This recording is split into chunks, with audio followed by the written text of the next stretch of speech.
PIA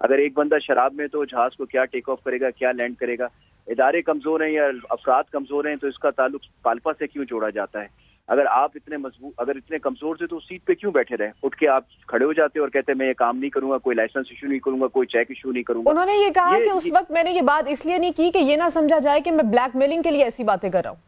دیکھیں جی, اب بات یہ ہے کہ کسی کو تو کہیں کھڑا ہونا پڑے گا جب وقت گزر جائے, اور اس کے بعد پھر تو آپ کسی چیز کو بھی کہہ سکتے ہیں. ہم جس وقت کھڑے ہوئے اس وجہ ایک ہی تھی کہ جس وقت یہ ہمارا کریش ہوا تھا 8303 کا, ہم اس جگہ پہ اس لیے کھڑے ہوئے کہ 10 سال سے ہم یہ دیکھ رہے تھے کہ ہر وقت ایسا بورڈ تشکیل دیا جاتا تھا جس کا آؤٹ کم 0 ہوتا تھا پاکستان میں. ہم اس وجہ سے نہیں کھڑے ہوئے کہ ہمارا پائلٹ تھا اس کے اندر اور اس کی کوئی غلطی نہیں تھی. ہمیں تو یہ بھی نہیں بتایا گیا کہ غلطی کیا تھی. بات یہ کہ اسٹینڈ لینے کی طاقت ہونی چاہیے اور حقیقت پسند. اگر آپ کا مزاج یہ ہے کہ آپ فیکٹس کو ڈھونڈ رہے ہیں اور فیکٹس پہ بات کر رہے ہیں تو پھر ڈر کسی چیز کا نہیں ہونا چاہیے.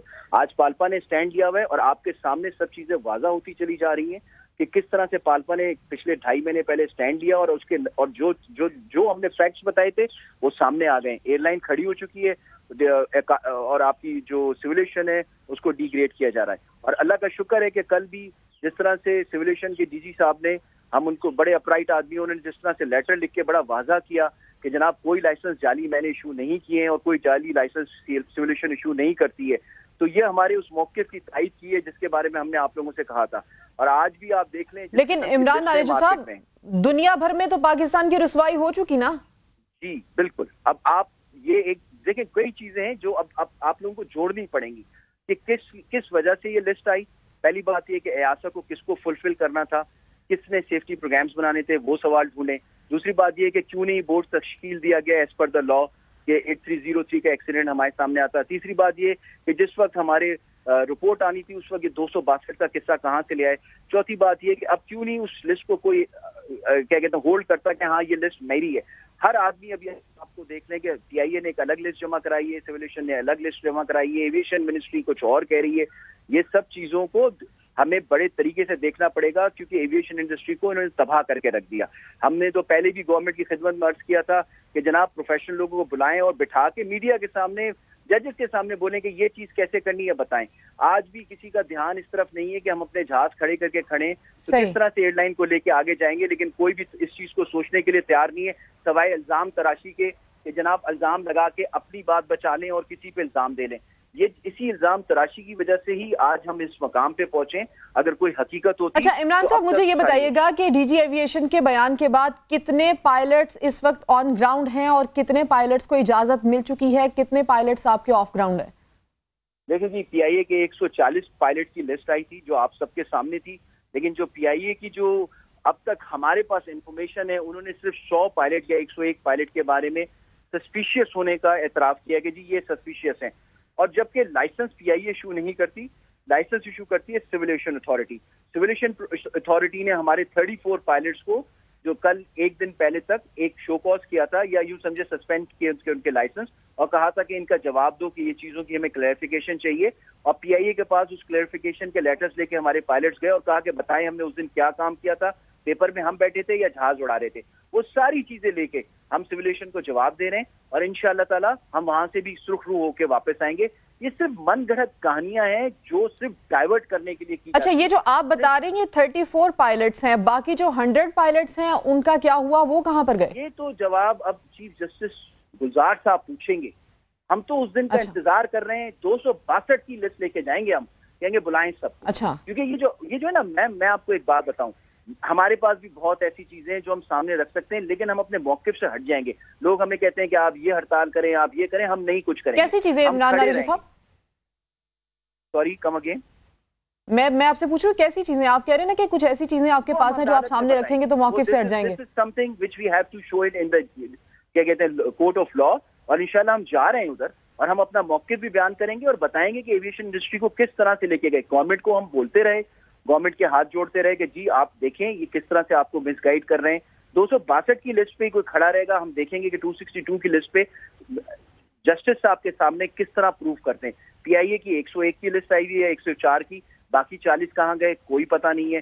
سیولیشن نے جو ہمارا ادارہ ہے جس کی کریڈیبلٹی بھی انہوں نے خراب کر دی, اس نے صرف 34 پائلٹس کو جو ہمارے ہیں ان کو ایک سسپینڈ کیا ہے لائسنس آن دس کہ جی آپ کے کچھ ہمارے پاس چیزوں کا پرابلم ہے. وہ جواب دے دیا گیا ہے اور انشاءاللہ تعالیٰ وہ بھی 110% ہمیں پتہ ہے کلیئر ہو جائیں گے. لیکن جس طرح سے بدنامی کی گئی, جس طرح سے یہ جہازوں کو ہمارے پی آئی کے ایئر لائن کو کھڑا کر دیا گیا, جس طرح سے سویلیشن کی کہتے ہیں نام پہ انہوں نے داغ لگایا, یہ سب چیزوں کے پیچھے کون ہے یہ تو پوچھیں. کوئی اس چیز پہ دھیان ہی نہیں دے رہا. اور یہ 30 سال پہلے کی کہانی جو بھی تھا, آئی ایم سوری, میری ہمدردیاں ان کے ساتھ. اگر وہ صاحب کرنا تھا تو اس وقت کیوں نہیں کیا؟ 30 سال پہلے کھٹمنڈو کا کریش ہوا تو almost if I am not wrong 30 years کے بعد کیوں چیزیں سامنے آ رہی ہیں؟ اس وقت کھڑا ہونا چاہیے تھا. آج ہم کھڑے ہو گئے نا, کیونکہ ہمیں نظر آ رہا تھا اور ہم نے بہت پہلے نشاندہی کر دی تھی کہ یہ چیزوں کو ریپ اپ کرنا چاہ رہے ہیں. لیکن 30 سال سے یہ باتیں ہو رہی ہیں عمران صاحب. اب چونکہ ایک بار انکوائری ہو جائے گی تو آپ کو نہیں لگتا کہ ایک سسٹم, ایک معاملہ سیٹ ہو جائے گا؟ نہیں, کیونکہ وجہ ایک بات بتا دوں, انکوائری ہم مانگتے رہے لیکن انکوائریاں نہیں ہوتی. انکوائریوں کے لیے ایسے لوگوں کی چوائس کی جاتی ہے جو کبھی ایویشن, سویلیشن یا پھر کمرشل ایویشن سے ان کا تعلق ہی نہیں ہوتا کہیں سے بھی. جہاز اڑانا ایک الگ بات ہے, پاکستان کمرشل ایئر لائن کو سمجھنا ایک الگ بات ہے. Civil aviation is for the civil aircraft. You have to understand the rules and regulation of the civil aircraft. You have to understand the commercial airline. ہر کوئی جہاز اڑا کے آ کے ایکسپرٹ نہیں بن جاتا. میں خود ایکسپرٹ نہیں ہوں انسپیکٹر, کوئی آئی مین ٹو سے کوئی انسیڈنٹ کا. I am just a pilot. لیکن جو چیزیں نظر آتی ہیں, جو سمجھی اپنی سروس کو دوران میں, ہم ان کا احترام کرتے ہیں اور ہم سمجھتے ہیں کہ جو لائق لوگ ہیں, جو رائٹ لوگ ہیں, right for people for the right job, وہی یہ کام کر سکتے ہیں. ہم گائیڈ لائن پرووائڈ کر سکتے ہیں, ہم اس سے زیادہ کچھ نہیں کر سکتے, لیکن ہمیں سننے کو کوئی تیار نہیں ہوتا. اس طرح کی باتیں ہم بھی بہت کر سکتے ہیں میم, دیر از نتھنگ رانگ. لیکن آپ حقیقتاً دیکھیں پی آئی اے کھڑی ہے آج, سویلیشن کے ساتھ کیا ہو رہا ہے دنیا میں, ہمارے جہازوں کو روک دیا گیا. تو پھر آپ اچھا عمران صاحب, ابھی کرنٹ مجھے بتائیے گا کہ آپ کی وزیر ہوا بازی سے اس سلسلے میں کوئی گفتگو چل رہی ہے, کوئی رابطہ چل رہا ہے ان سے؟ نہیں جی, گورنمنٹ نے ہم سے کوئی رابطہ نہیں کیا, اور نہ ہی اب ہم اس کنڈیشن میں ہم تو جا رہے ہیں کورٹ میں, کیونکہ جب وہ ہم نے کتنی کوششیں کی کہ گورنمنٹ ہمیں آن بورڈ لیتی, لیکن I am so sorry to سے کہ گورنمنٹ کو ٹوٹلی مس گائیڈ کیا گیا, جس کا ہمیں بےحد افسوس ہے کہ یہ کیوں ایسا ہو رہا ہے, ہم سے ایسا کیوں سلوک کیا جا رہا ہے. کیونکہ we are the only body in Pakistan جو کہ کہتے ہیں کمرشل ایئر لائن میں اتنی ایکسپرٹیز رکھتی ہے اور جس کے کنیکشن انٹرنیشنلی موجود ہیں. اور ہم تو گورنمنٹ کو آج بھی اپنی سروس آفر کرتے ہیں کہ ایاسا کے معاملے کے لیے پالپا کو بلائیں. انشاءاللہ تعالیٰ کتنے جلدی ہم سالو کرتے ہیں, آپ لوگوں کو دکھا دیں گے کہ ایاسا بھی کہے گی کہ نہیں, ان کو فوراً سے بیشتر ان کو اجازت دی جائے. کیونکہ وی نو پالپا کیا ہے, وی نو اکایو کیا ہے, ہم ان کے ممبر ہیں, ہمیں پتہ ہے کہ ان کے ساتھ کیسے بات کرنی ہے. عمران ناروجی صاحب, آپ نے وقت دیا, آپ کا بہت شکریہ. اس معاملے اپنی گفتگو کی. ناظرین, اگلے معاملے کی جانب بڑھتے ہیں. ملک بھر میں ایک بار پھر پیٹرولیم بحران کا خدشہ ہے. آئل ٹینکرز کانٹریکٹر ایسوسی ایشن نے ملک بھر میں فیول کی سپلائی بند کر دی ہے. اسلام آباد, راولپنڈی, خیبر پختونخوا, کشمیر, گلگت بلتستان کو پیٹرول نہیں دیا جائے گا. اور کرایوں میں اضافے, انکم ٹیکس اور سیلز ٹیکس میں کمی کے مطالبات منظور نہ ہونے پر غیر معینہ مدت کی ہڑتال کی دھمکی بھی دے دی گئی ہے. دوسری جانب لاہور ہائی کورٹ میں پیٹرول بحران پر پیش کی جانے والی حکومتی رپورٹ کو چیف جسٹس سخت ریمارکس دے چکے ہیں. کہا ہے کہ کابینہ کے فیصلے میں کوئی وزیر اعظم یا وزیر نہیں ہوتا. میٹنگ منٹ سے لگتا ہے کہ غیر منتخب معاون خصوصی ہی سب کچھ چلا رہا ہے, وہی اس بحران کا ذمہ دار بھی ہے. چیئرپرسن اوگرا اٹارنی جنرل نے نوجوان کی کابینہ اجلاس کی رپورٹ عدالت میں جمع کرائی ہے. 9 جون کو یہ رپورٹ جمع کروائی گئی ہے اور چیف جسٹس نے رپورٹس پر ریمارکس دیے ہیں کہ کابینہ کی میٹنگ میں منٹس بتاتے ہیں کہ غیر منتخب معاون خصوصی کو کوئی فکر نہیں ہے. غیر منتخب لوگوں کے حکومت چلانے پر عوامی شور بظاہر درست لگتا ہے, ووٹ لینے والوں کو پھر بھی لوگوں کی فکر ہوتی ہے. معاون خصوصی کابینہ کا رخ موڑ رہا ہے. اٹارنی جنرل نے یہ بھی بتایا کہ قبل از وقت قیمتیں بڑھانے کے لیے اوگرا سے زبانی مشاورت کی گئی ہے, جس پر چیف جسٹس نے یہ ریمارکس دیے کہ یہ ملک کے ساتھ کیا مذاق چل رہا ہے. قیمت پہلے بڑھانے کے لیے ٹھوس وجہ ہونی چاہیے. اور دوسری جانب چیئرپرسن اوگرا نے زبانی مشاورت کی بھی تردید کر دی ہے. 26 تاریخ کو واقعی آپ سے کوئی کنسرن لی گئی تھی جیسے اورل کا؟ نہیں, یعنی کوئی کنسرن نہیں. اسی پر بات کرنے کے لیے عمران غزنوی صاحب ہمارے ساتھ موجود ہیں, ترجمان اوگرا ہیں. عمران صاحب, پیٹرول کی قیمتوں میں اضافہ اوگرا کی مشاورت سے کیا گیا تھا یا نہیں, کیا معاملہ ہے یہ؟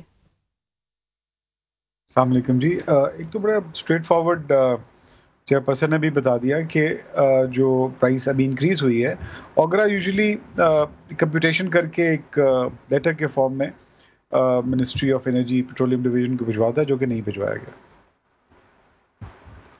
ٹھیک, یعنی کہ آپ کا یہ کہنا ہے کہ